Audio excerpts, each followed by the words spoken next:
NEET 2025 crack ചെയ്തിട്ട് doctor ആവാൻ പോകുന്ന ഒരു എന്താ പറയുക, ഒരു പാരൻ്റാണോ വിദ്യാർത്ഥിനി ആയിരുന്നോ എന്നൊക്കെ എന്നുള്ളതൊക്കെ നമുക്ക് അവരോട് തന്നെ. നമ്മൾ ഗേറ്റിൽ കയറുമ്പോൾ സെക്യൂരിറ്റി എന്നോട് പറഞ്ഞ് നിങ്ങളല്ല കയറേണ്ട കുട്ടിയാന്ന് പറഞ്ഞു. അപ്പം ഞാൻ പറഞ്ഞു ഞാൻ എന്നെ സാറേ കുട്ടിയെന്ന് പറഞ്ഞ് ഞാൻ കൂളായിട്ട് പഴ എന്നെ ഇങ്ങനെ നോക്കുന്നുണ്ട്. ഞാൻ അതിൽ കയറി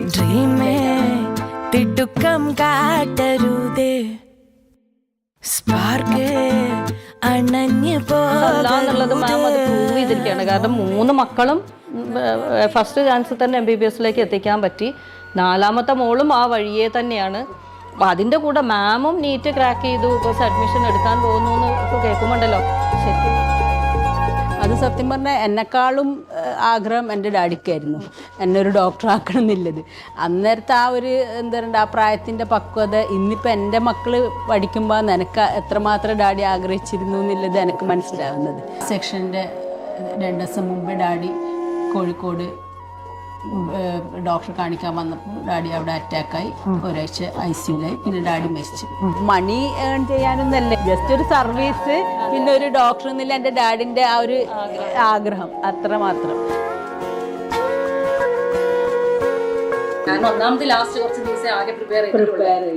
പിന്നെ അപ്പം അങ്ങനെ ഞാൻ ആ ഒരു ലാസ്റ്റ് ആ 2 ദിവസം 3 ദിവസം മാക്സിമം യൂട്യൂബ് വീഡിയോസിൽ മാരത്തോൺ എക്സാംസ് എല്ലാം പറഞ്ഞ കുറേ വീഡിയോസ് എല്ലാം ഉണ്ടായിരുന്നു. അത് ഭയങ്കര എനിക്ക് യൂസ്ഫുൾ ആയിരുന്നു. കാരണം സൽമാൻ കഴിയുമ്പം സൽമാൻ നീറ്റ് എഴുതുന്ന ആ സമയത്ത് ഞാൻ ഇതുപോലെ കാര്യമായിട്ട് ഞാൻ വിചാരിച്ചു എഴുതാൻ്റെ കൂടെ തന്നെ എന്നല്ല വിചാരിച്ചു. പക്ഷെ പിന്നെ ഒരു ടെൻഷൻ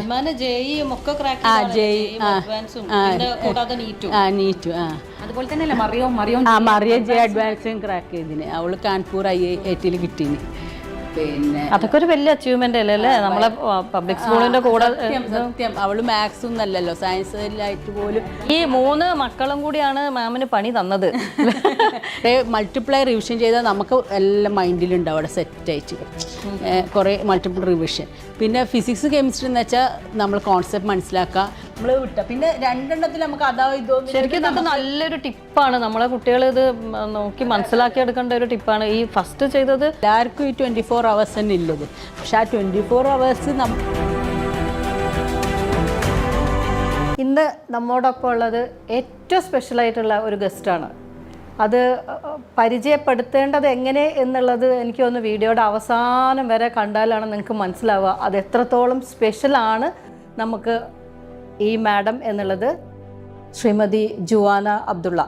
ജുവാന അബ്ദുള്ള എന്ന് പറയുന്ന ഈ മാം നമ്മുടെ ഒരു പാരൻ്റാണ്.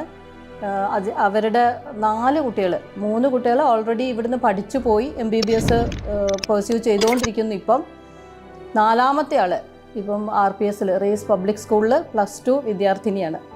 മാമിൻ്റെ ഒരു യാത്ര എന്ന് പറയുന്നത് ഒരു കഥ പോലെ നമുക്ക് കേട്ടിരിക്കാൻ പറ്റുന്ന ഒരു ലൈഫ് എക്സ്പീരിയൻസ് ആണ്.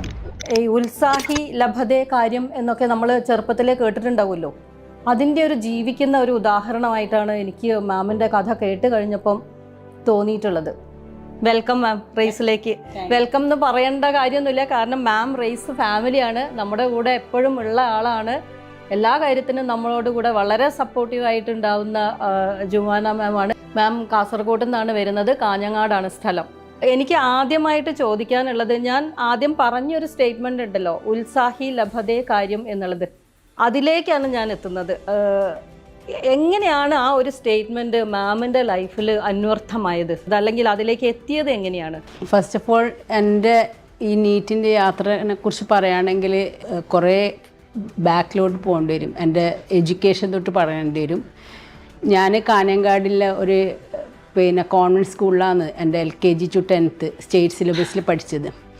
അത് കഴിഞ്ഞ് ഞാൻ +1 +2 CBSE MES രാജ റെസിഡൻഷ്യൽ ചാത്തമംഗലം മുക്കം കളന്തോട് അവിടെ ആയിരുന്നു. അത് 95 96 ആ കാലഘട്ടത്തിൽ. +2 ഞാൻ കോഴിക്കോടായിരുന്നു ചെയ്തത്. ആ സമയത്ത് നീറ്റ് എന്ന് വെച്ചാൽ പിന്നെ ഇതുപോലെയല്ല. മെഡിക്കൽ എൻട്രൻസ് പറഞ്ഞാൽ കേരള എൻട്രൻസ് വേറെ, കർണാടക എൻട്രൻസ് വേറെ, ഓൾ ഇന്ത്യ എൻട്രൻസ്, അങ്ങനെ 3 ഇതിലായിട്ടാണ് എൻട്രൻസ് ഉണ്ടായത്. അപ്പോൾ എൻ്റെ ഡാഡിക്ക് ഞങ്ങൾ 2 പെൺകുട്ടികളാണ്. ഞങ്ങൾ 2ആളെയും ഡോക്ടറാക്കാൻ ഡാഡിക്ക് ഭയങ്കര ആഗ്രഹമായിരുന്നു. അങ്ങനെ തന്നെ ആ +2 കഴിഞ്ഞിട്ട് ആ ഇയറിൽ ഞാൻ കേരള എൻട്രൻസ് എഴുതി. ആ സമയത്ത് എന്ന് വെച്ചാൽ പിന്നെ ഓരോരോ ഡിസ്ട്രിക്റ്റിലാണ് സെൻറ്റർ ഉണ്ടായാൽ. അപ്പോൾ ഞാൻ കാസർഗോഡ് ഡിസ്ട്രിക്റ്റിലായതുകൊണ്ട് ഞാൻ കാസർഗോഡ് സെൻറ്റർ കൊടുത്തിട്ട് കാസർഗോഡ് നിന്ന് കേരള എൻട്രൻസ് എഴുതി. പിന്നെ ട്രിവാൻഡ്രം പോയിട്ട് ഓൾ ഇന്ത്യ എൻട്രൻസ് എഴുതി. പിന്നെ കർണാടക എൻട്രൻസ് KMC മാംഗ്ലൂർ വെച്ചിട്ടായിരുന്നു കർണാടക എൻട്രൻസ് ഉണ്ടായിരുന്നത്. ആ സമയത്തൊന്നും ക്വാളിഫൈ, അന്ന് പേപ്പറിലാണ് റിസൾട്ട് വരല്, ഇതുപോലെ ഫോണൊന്നും ഇല്ലല്ലോ. അപ്പം അതിലൊന്നും ക്വാളിഫൈ ചെയ്തില്ല. പിന്നെ ഞാൻ BSc zoology Nehru arts and science കോളേജിൽ ഞാൻ ജോയിൻ ചെയ്ത് BSc ഫസ്റ്റ് ഇയറും ഞാൻ കേരള എൻട്രൻസ് എഴുതി, രണ്ടാമത് എഴുതി, അതിലും ക്വാളിഫൈ ചെയ്തിട്ട്. പിന്നെ മൂന്നാമത് BSc സെക്കൻഡ് ഇയർ ഉണ്ടാകുമ്പോൾ ഞാൻ കേരള എൻട്രൻസ് എഴുതി, അതിലും ക്വാളിഫൈ ചെയ്തു. പക്ഷേ ഞാൻ BScയിൽ ഡോക്ടർ ആവണമെന്ന് ആഗ്രഹം അന്നേ ഉണ്ട്, അതുകൊണ്ടല്ലേ ഇപ്പോൾ ഈ അന്ന് തന്നെ 2 പ്രാവശ്യം 3 പ്രാവശ്യമൊക്കെ എഴുതാൻ തോന്നിയത് അല്ലേ? അത് സത്യം പറഞ്ഞാൽ എന്നെക്കാളും ആഗ്രഹം എൻ്റെ ഡാഡിക്കായിരുന്നു എന്നെ ഒരു ഡോക്ടർ ആക്കണം എന്നുള്ളത്. അന്നേരത്തെ ആ ഒരു എന്താ പറയുക, ആ പ്രായത്തിൻ്റെ പക്വത ഇന്നിപ്പോൾ എൻ്റെ മക്കൾ പഠിക്കുമ്പോൾ നിനക്ക് എത്രമാത്രം ഡാഡി ആഗ്രഹിച്ചിരുന്നു എന്നുള്ളത് എനിക്ക് മനസ്സിലാവുന്നത്. അന്നേരം അത് ആ ഒരു ഈസി ഗോയിങ് അങ്ങനെ എഴുതി വന്നേ ഉള്ളൂ. പിന്നെ ഞാൻ +2 കഴിഞ്ഞിട്ട് അന്നേരം ഒന്നും ഈ കോച്ചിങ് സെൻറ്റർ ഇല്ലത് ഒന്ന് നമ്മളെ തൃശ്ശൂർ തോമസിൻ്റെതും പിന്നെ കണ്ണൂർ ഒരു യൂണിവേഴ്സൽ നർച്ചുണ്ടായിരുന്നു. അവിടെ ഞാൻ എനിക്കൊന്ന് 1 മാസം പോയി വന്നിട്ട് കോച്ചിങ് ചെയ്തിന്. അത്ര സീരിയസ് ആയിട്ട് ആ എക്സാമിന് ഞാൻ ചെയ്തിട്ടില്ല സത്യം പറഞ്ഞാൽ. പിന്നെ ഡിഗ്രിക്ക് എനിക്ക് 80% മാർക്കോടെ പാസ്സായി. പിന്നെ ഞാൻ MSc മെഡിക്കൽ ഫാർമക്കോളജി മെറിറ്റിൽ തന്നെ KMC മാംഗ്ലൂർ ജോയിൻ ചെയ്തു. പിന്നെ അവിടുന്ന് ഞാൻ ഫസ്റ്റ് ഇയർ കഴിയുമ്പം ലാസ്റ്റ് സെക്ഷൻ്റെ 2 ദിവസം മുമ്പേ ഡാഡി കോഴിക്കോട് ഡോക്ടറെ കാണിക്കാൻ വന്നപ്പോൾ ഡാഡി അവിടെ അറ്റാക്കായി, ഒരാഴ്ച ICUലായി. പിന്നെ ഡാഡി മരിച്ചു. ഡാഡി 2000 മെയ്യിലാണ്, മെയ് 13 മരിക്കുന്നത്. ഒക്ടോബർ 1 എൻ്റെ കല്യാണം കഴിഞ്ഞത്. ഡാഡി പക്ഷേ എന്നെ പിന്നെ ഡോക്ടറാക്കണം എന്നില്ല ആഗ്രഹം. ഡാഡി പിന്നെ വിട്ട്, ഡാഡിക്ക് എനിക്ക് ഹസ്ബൻഡിനെ ഡോക്ടർ നോക്കിക്കൊണ്ടുണ്ടായതാണ്. അങ്ങനെ പിന്നെ ഡാഡി ഉദ്ദേശിച്ച പോലത്തെ ഒരു ഡോക്ടറിന് എനിക്ക് ഹസ്ബൻഡായി വന്ന്. പിന്നെ ഞാൻ കല്യാണം കഴിഞ്ഞപ്പോൾ ഞാൻ എൻ്റെ ഹസ്ബൻഡിനോട് ചോദിച്ച് ഞാൻ പഠിക്കണം എന്ന്. ഡോക്ടർ അബ്ദുള്ള പിന്നെ പഠിക്കണം എന്നുണ്ടോ എന്നില്ല ചോദിച്ചപ്പോൾ ഡോക്ടറോട് നിൻ്റെ ഇഷ്ടം പോലെ എന്നാണ്. പിന്നെ ഞാനും ഡോക്ടർ പോയി മണിപ്പാലിൽ പോയി കോഴ്സ് ഡിസ്കണ്ടിന്യൂ ചെയ്ത് പിന്നെ അവിടുന്ന് ഇങ്ങോട്ടുള്ള ജേണി എന്ന് വെച്ചാൽ എൻ്റെ കുട്ടികളായി 4 കുട്ടികളായി. പിന്നെ കുട്ടികളെ കൂടെയുള്ള യാത്രകളായിരുന്നു. പിന്നെ ഒരിക്കൽ ഞാൻ എന്നിട്ട് കുറച്ച് ഒരു 5, 6, 10, 7 കൊല്ലത്തിന് ശേഷം ഞാൻ അടുത്തുള്ളൊരു ഡെൻ്റൽ കോളേജിൽ ഞാൻ അന്വേഷിച്ചു ഞങ്ങൾക്ക് അവിടെ BDS പഠിക്കാൻ. അപ്പം പക്ഷേ ഏജിൻ്റെ പ്രശ്നം, എൻ്റെ ഏജ് ഓവറായിരുന്നു. UGക്ക് ഏജ് ഉണ്ടായിരുന്നു, PGക്കാണ് ഏജ് ലിമിറ്റ് ഇല്ലാതെ. അങ്ങനെ പിന്നെ അതും ഡ്രോപ്പായി. പിന്നെ 2020 തൊട്ടാണ് എൻ്റെ മോള് മക്കളെ കൂടെയുള്ള മറിയം മോളെ കൂടെയുള്ള ജേർണി സ്റ്റാർട്ട് ചെയ്തു. കാരണം 2020 കൊറോണ ബാച്ചാണ് അവൾ +2 കഴിഞ്ഞത്. അപ്പം ഞാൻ പിന്നെ +1 +2 മോള് 10th വരെ മോൾ അവിടെ തന്നെ ഒരു CBSE സ്കൂളിൽ പഠിച്ചു. 11th 12th ഞങ്ങൾ കോഴിക്കോട് റേസിൽ മോളെ ഫസ്റ്റ്, അവിടെയാണ് നമ്മൾ റേസ് ആയിട്ടുള്ള ബന്ധം തുടങ്ങുന്നത്. ഫസ്റ്റ് ഞാൻ മോളെ ഞങ്ങൾ കൊണ്ടു ഇവിടെ റേസിൽ പബ്ലിക് സ്കൂൾ റേസ് പബ്ലിക് സ്കൂളിൽ +1 ഇന്റഗ്രേറ്റഡ്, അതായത് CBSE സ്കൂളിന്റെ കൂടെയുള്ള കോച്ചിങ്. അപ്പൊ അത് ശരിക്കും ഞങ്ങൾക്ക് ശരിക്കും മാം എങ്ങനെയാ അന്ന് ആ സമയത്ത് റേസിനെ പറ്റി അറിഞ്ഞപ്പോൾ കാഞ്ഞങ്ങാടൊക്കെ ആയിരുന്നില്ലേ? ഞാൻ പറയാം, ഞാൻ +2 പഠിച്ച Kozhikode, husband MBBS Kozhikode medical college കഴിഞ്ഞ് ഞങ്ങൾക്ക് കോഴിക്കോട് നാടായിട്ട് ഭയങ്കര അറ്റാച്ച്മെൻ്റ് ആണ്. ഇവിടുത്തെ ആൾക്കാർ, ഹോസ്പിറ്റാലിറ്റി, കൾച്ചർ, ഫുഡ് എല്ലാം ഞങ്ങൾക്ക്. കുട്ടികളെ ഇപ്പോൾ ഹോസ്റ്റലിലാക്കുമ്പോൾ കുട്ടികൾ ഫുഡിൻ്റെ ഇഷ്യൂ അറിയാനില്ല. എല്ലാം കൊണ്ടും ഞങ്ങൾക്കത് ഞങ്ങൾക്ക് എല്ലാം കൊണ്ടും ഞങ്ങൾക്ക് ഇഷ്ടം. അങ്ങനെ പിന്നെ ഞാൻ എനിക്കൊന്ന് എൻ്റെ ഫ്രണ്ട് മുഖേന എന്തോ അറിഞ്ഞ് ഞങ്ങള് മോളെ ഇവിടെ മോളെപ്പോഴും പറയും ആ ഒരു തീരുമാനം നിങ്ങളത് ഭയങ്കര ആപ്റ്റായിരുന്നു. കാരണം +2ൻ്റെ കൂടെ ശരിക്കും +2 സിലബസ് പഠിക്കുന്നതല്ല കോച്ചിങ്, അതൊരു വേറെ തന്നെയാണ്. കാരണം ഒബ്ജക്റ്റീവ് ടൈപ്പ് ക്വസ്റ്റ്യൻസ് അല്ലേ, മറ്റേ ഡിസ്ക്രിപ്റ്റീവ്, അങ്ങനെ വ്യത്യാസമുണ്ട്. ഈ +1 +2 സീരിയസ് ആയിട്ട് ഒരു എന്റർടൈൻമെന്റും ഇല്ലാതെ ഇങ്ങനത്തെ കോച്ചിങ് സെന്ററിൽ, അവിടെയാണ് ഈ ഇന്റഗ്രേറ്റഡ് സ്കൂളിന്റെ ഒരു പ്രാധാന്യം അല്ലേ? ഈ +1 +2 കഴിയുന്നതോടുകൂടെ തന്നെ ഏതെങ്കിലും നല്ല പ്രൊഫഷണൽ കോളേജിൽ അഡ്മിഷൻ എടുക്കാൻ പറ്റുമല്ലോ. അതന്നെ. അപ്പോൾ ആ ജേർണി എന്ന് വെച്ചാൽ ശരിക്കും പറഞ്ഞാൽ ഭയങ്കര യൂസ്ഫുൾ ആയിരുന്നു ആ റേസിൻ്റെ കൂടെ. ആ സത്യം പറഞ്ഞാൽ അത്. പിന്നെ മോള് എന്ന് വെച്ചാൽ പിന്നെ നല്ല ടീച്ചേഴ്സായിരുന്നു, അത് പറയാതിരിക്കാൻ വയ്യ. റേസിൻ്റെ ടീച്ചേഴ്സ്, പിന്നെ ഇതൊരു എന്താ പറയുക ഇതില്ലേ അഡ്വർടൈസ്മെൻ്റ് ഒന്നുമല്ല, എൻ്റെ പേഴ്സണൽ എക്സ്പീരിയൻസാണ് ഞാൻ ഇവിടെ ഷെയർ ചെയ്യുന്നത്. കാരണം എനിക്ക് പിന്നെ അത് മോള് എന്നിട്ട് ആ കൊല്ലം തന്നെ കോഴിക്കോട് ട്രിവാൻഡ്രം മെഡിക്കൽ കോളേജിൽ അവൾ ജോയിൻ ചെയ്ത് +1 അവൾ സ്കൂൾ ടോപ്പറായിരുന്നു. അതിൻ്റെ കൂടെ അവൾ പിന്നെ നീറ്റും ക്രാക്ക് ചെയ്ത് 660 മാർക്സ് ഉണ്ടായിരുന്നു. അങ്ങനെ അവൾ ട്രിവാൻഡ്രം ജോയിൻ ചെയ്ത്. പിന്നെ നമ്മൾ OBC ആ സമയത്ത് കൊടുത്തിട്ടില്ല. പിന്നെ രണ്ടാമത്തെ മോന് 2 കൊല്ലം കഴിഞ്ഞ് 2020 ഇവൾ പോയി. ആ സമയത്ത് അവൻ ജോയിൻ ചെയ്യുന്നു. അവൾ ഇല്ല ഇല്ല എല്ലാവരും ഇവിടെ അതന്നെ മറിയമ്മിൻ്റെ ആ ഒരു ഫെയിമും അവനെ കുറേ ഹെൽപ്പ് ചെയ്തെന്നറിയാം. പക്ഷെ അവൻ ഫസ്റ്റ് 11th കയറുമ്പോൾ കൊറോണ ലോക്ക്ഡൗൺ എല്ലാം ഉണ്ടായിരുന്നു. അപ്പോൾ ഫുൾ ഓൺലൈൻ കോച്ചിങ്. അപ്പോൾ ഇവന് വീട്ടിൽ നിന്നെല്ലാം ക്ലാസ് കേൾക്കുമ്പോൾ ഞാനിങ്ങനെ കേൾക്കുമ്പം എനിക്കതൊരു ഭയങ്കര സ്റ്റോറി പോലെ ഭയങ്കര ഒരു രസം തോന്നി. കാരണം നമ്മൾ പണ്ട് പഠിക്കുമ്പോൾ നമുക്ക് എന്തെങ്കിലും ഡൗട്ട് ഉണ്ടെങ്കിൽ നമ്മൾ പോയി സാർമാരോട് ചോദിക്കണം. ഇതെന്ന് വെച്ചാൽ എല്ലാം നല്ല വീഡിയോ ടൈപ്പ് ചിത്രങ്ങളും അത് ഇതും പിന്നെയും നമുക്ക് റിപ്പീറ്റഡ് ആയിട്ട് കാണാൻ പറ്റുന്ന സൗകര്യം അതെല്ലാം ഭയങ്കര ഹെൽപ്ഫുള്ളാണ് കുട്ടികൾക്ക് പഠിക്കാൻ, മെമ്മറിയിൽ നിൽക്കാൻ. അപ്പം ഞാൻ അപ്പം വിചാരിച്ചു ഇത് ശരിക്കും നല്ലൊരു സംഭവമാണല്ലോ, കാര്യം മനസ്സിലാക്കാൻ എളുപ്പമാണല്ലോ എന്നുള്ള തോന്നൽ വന്നു. എന്നിട്ട് പിന്നെ എനിക്ക് മനസ്സിലുണ്ടായിരുന്നു ഇങ്ങനെ എഴുതണം എന്ന്. കാരണം 2020 തൊട്ടാണ് ഈ ഏജ് ബാർ ഒഴിവാക്കിയത്. ആർക്കും എഴുതാന്നില്ല. അതുവരെ UG ലെവലിൽ ഏജ് ബാർ ഉണ്ടായിരുന്നു. അങ്ങനെ പിന്നെ എഴുതാന്നായി. അപ്പം ഞാനിങ്ങനെ മനസ്സിലുണ്ടായി. പിന്നെ ഈ മക്കൾ എഴുതുമ്പോൾ നമുക്ക് പാരൻ്റ് എന്നില്ല അമ്മക്കൊരു ടെൻഷനല്ലേ. അങ്ങനെ പിന്നെ അവനും +2ൻ്റെ കൂടെ തന്നെ MBBS നമ്മൾ അവനെയും ചേർത്ത്. പിന്നെ അവൻ ഇറങ്ങുമ്പോൾ മൂന്നാമത്തെ ആൾ കയറി. മൂന്നാമത്തെ ആൾ പിന്നെ സൽമാൻ കഴിയുമ്പം സൽമാൻ നീറ്റ് എഴുതുന്ന ആ സമയത്ത് ഞാൻ ഇതുപോലെ കാര്യമായിട്ട് ഞാൻ വിചാരിച്ചു എഴുതാൻ്റെ കൂടെ തന്നെ എന്നാലും വിചാരിച്ചു. പക്ഷെ പിന്നെ ഒരു ടെൻഷൻ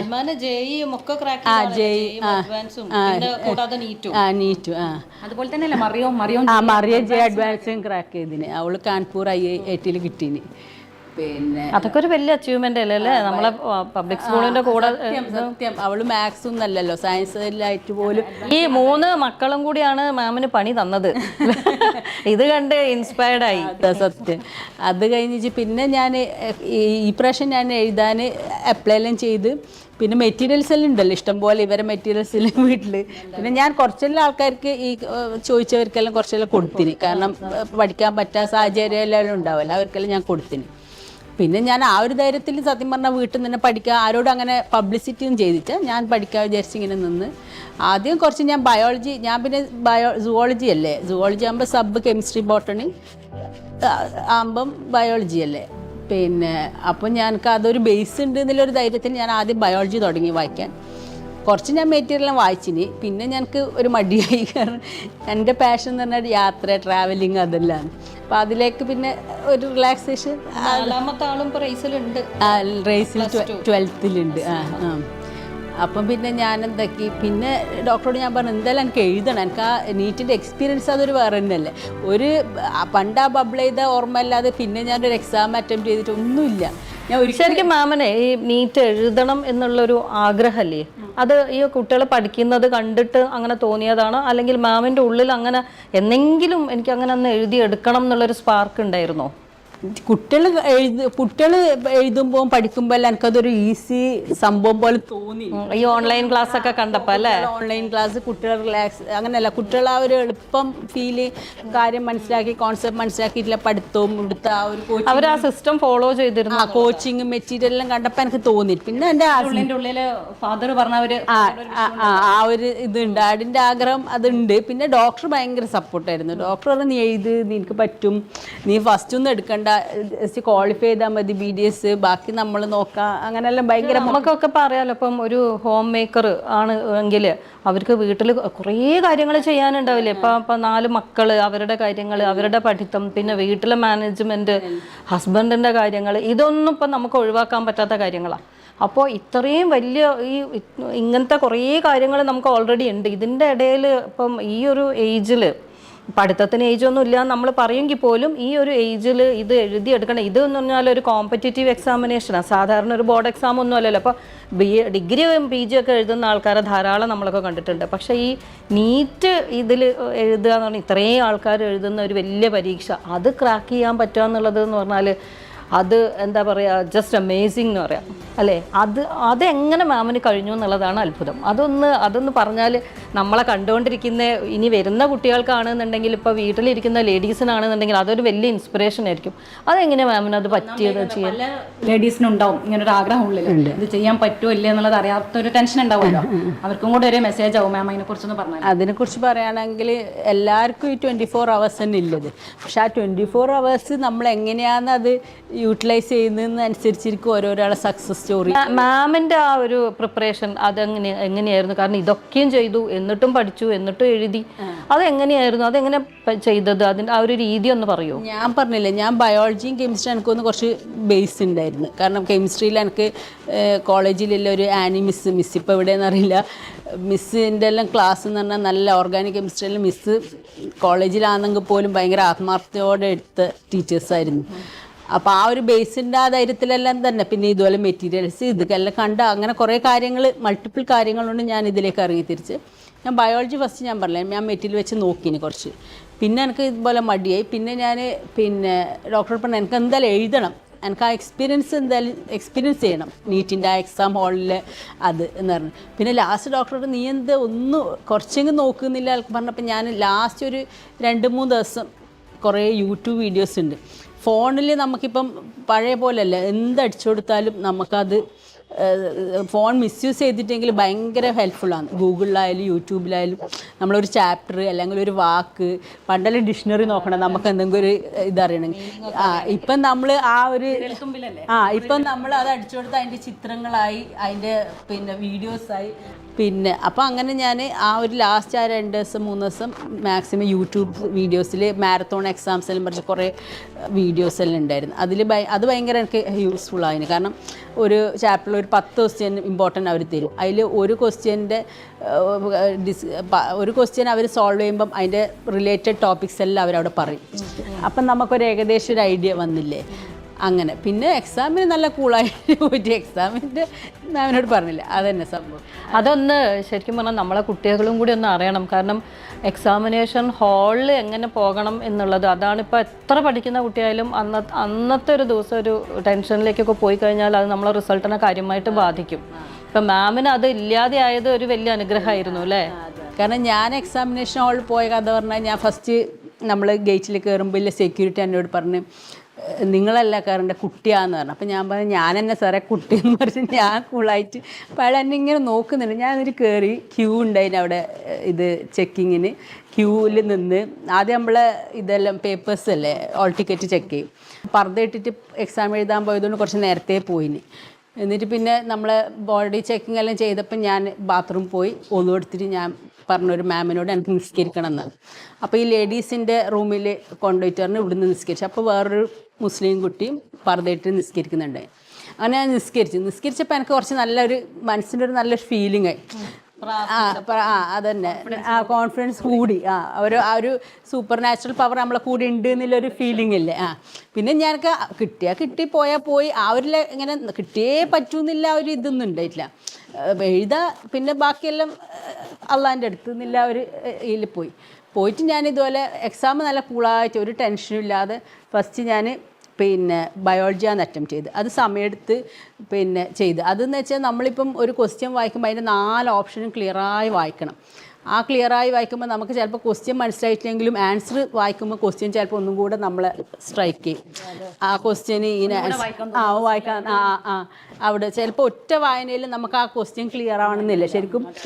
കുറച്ച് അത് ആദ്യത്തെ ആൻസർ തന്നെ കാണുമ്പോൾ കറക്റ്റ് ആണ് വിചാരിച്ചാൽ അതങ്ങ് ബബിൾ ചെയ്ത് പോകും. അതന്നെ, അത് ഭയങ്കര മസ്റ്റാണ്. പിന്നെ നമുക്കിപ്പോൾ ഒരു ക്വസ്റ്റ്യൻ കണ്ട് ആൻസർ ഒന്നും നമുക്ക് മനസ്സിലാകുന്നില്ല എന്നുണ്ടെങ്കിൽ നമ്മൾ ഒരിക്കലും കറക്കി കുത്തുന്നു പറഞ്ഞില്ല, ആ സംഭവം ചെയ്യാനേ പാടില്ല. നമ്മൾ വിട്ട പിന്നെ 2 എണ്ണത്തിൽ നമുക്ക് അതോ ഇതോ. ശരിക്കും ഇതൊക്കെ നല്ലൊരു ടിപ്പാണ്. നമ്മളെ കുട്ടികൾ ഇത് നോക്കി മനസ്സിലാക്കി എടുക്കേണ്ട ഒരു ടിപ്പാണ്. ഈ ഫസ്റ്റ് ചെയ്തത് പറഞ്ഞത് വളരെ ഇമ്പോർട്ടൻ്റാ.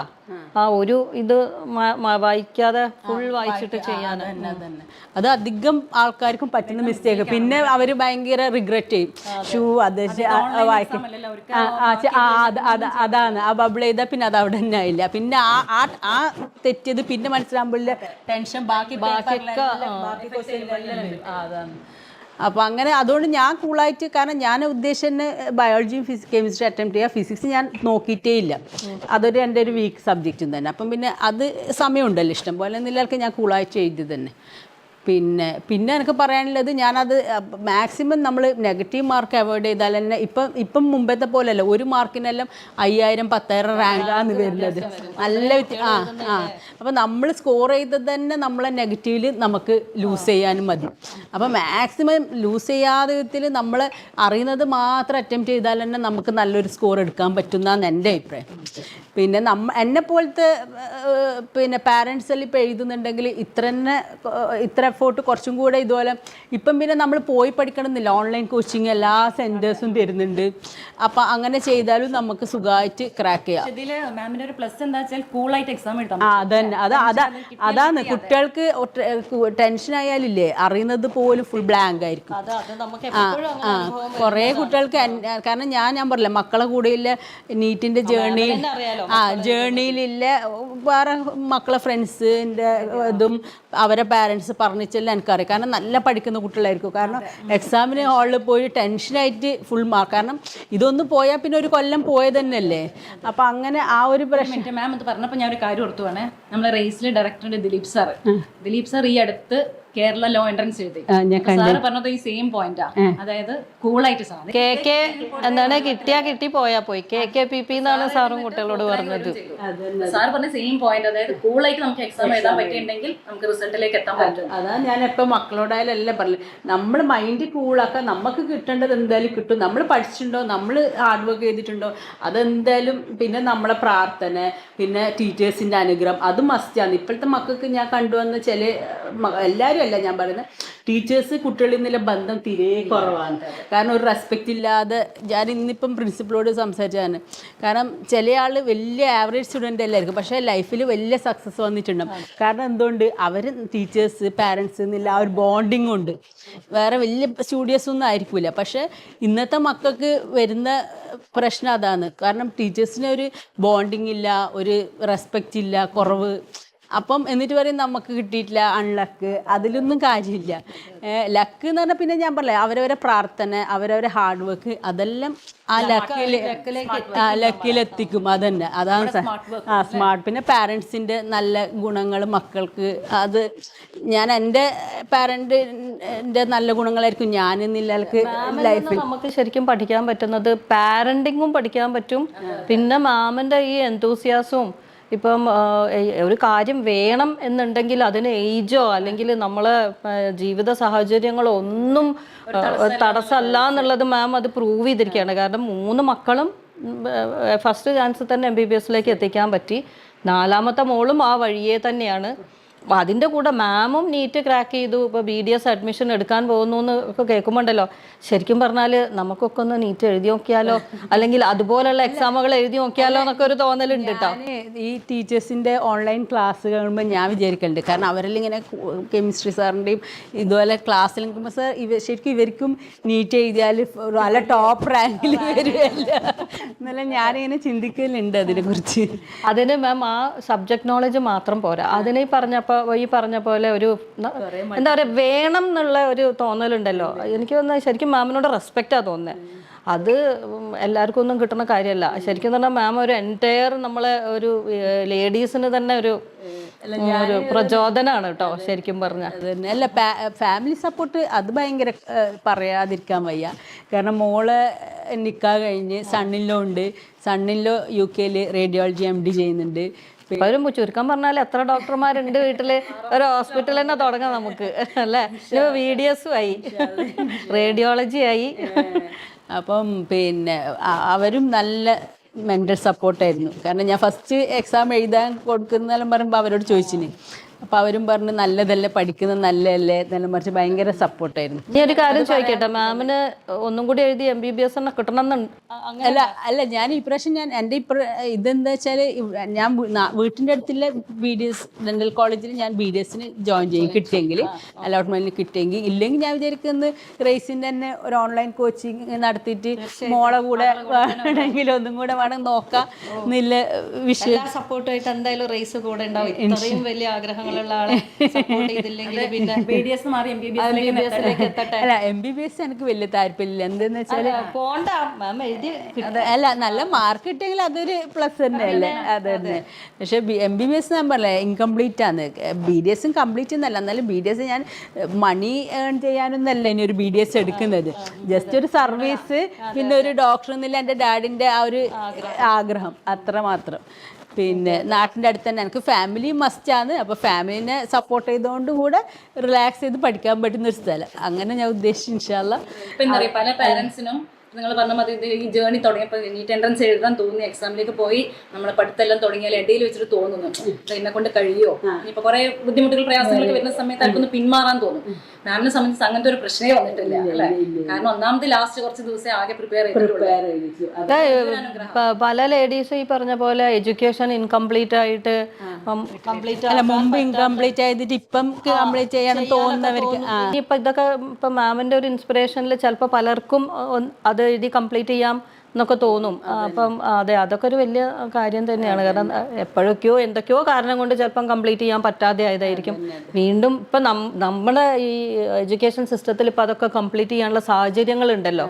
അപ്പം അതൊക്കെ സൗകര്യം ഇപ്പം ഉണ്ട്. അതെ അതെ, എല്ലാ നമുക്കിപ്പോൾ പറഞ്ഞിട്ട് തന്നെ പോയിട്ട് നമുക്ക് പഠിക്കാനുള്ള സൗകര്യം. അതെ അതെ അതെ, അതൊന്നും ഒരു വിഷയമല്ല. നമ്മളെ ഈ പറഞ്ഞ ബാക്കി നമ്മളെന്താ നമ്മളെ മനസ്സിൽ ഇപ്പൊ സർവീസ് നമ്മൾ അങ്ങനെ കുറെ മൾട്ടിപ്പിൾ കാര്യമില്ല, അത് വെച്ച് നമ്മൾ മുന്നോട്ട് പോകും. ഫാമിലി സപ്പോർട്ട് മാത്രം പോരല്ലോ, നമ്മുടെ ഉള്ളിലുള്ള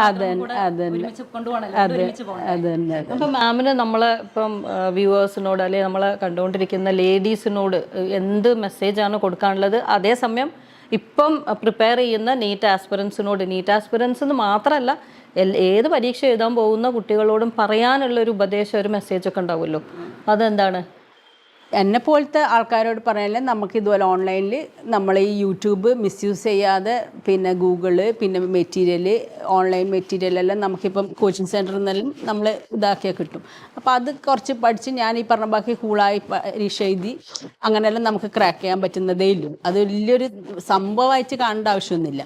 പിന്നെ ഈ ഇപ്പം നീറ്റ് എഴുതുന്ന ചെറിയ മക്കളോട് പറയാനുള്ളത്, ഞാൻ പറഞ്ഞ പോലെ കുറേ മൾട്ടിപ്പിൾ കാര്യം. ഒന്ന് നമ്മൾ പ്രാർത്ഥന, പിന്നെ ഹാർഡ് വർക്ക്, പിന്നെ സെൽഫ് റെസ്പെക്റ്റ്, ടീച്ചേഴ്സിനെ റെസ്പെക്റ്റ് ചെയ്യുക, കുറേ മൾട്ടിപ്പിൾ കാര്യമുണ്ട്.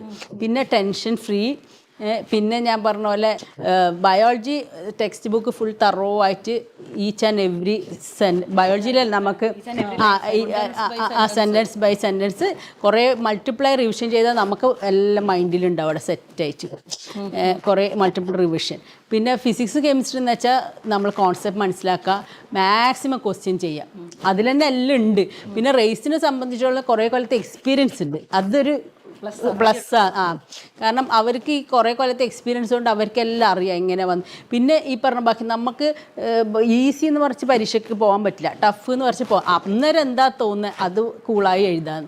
കാരണം ഓരോ കൊല്ലം എങ്ങനെ വരും നമുക്ക് പറയാൻ പറ്റില്ല. ടഫാവാം, ഈ പ്രാവശ്യം ടഫ്, കഴിഞ്ഞ പ്രാവശ്യം ഈസി.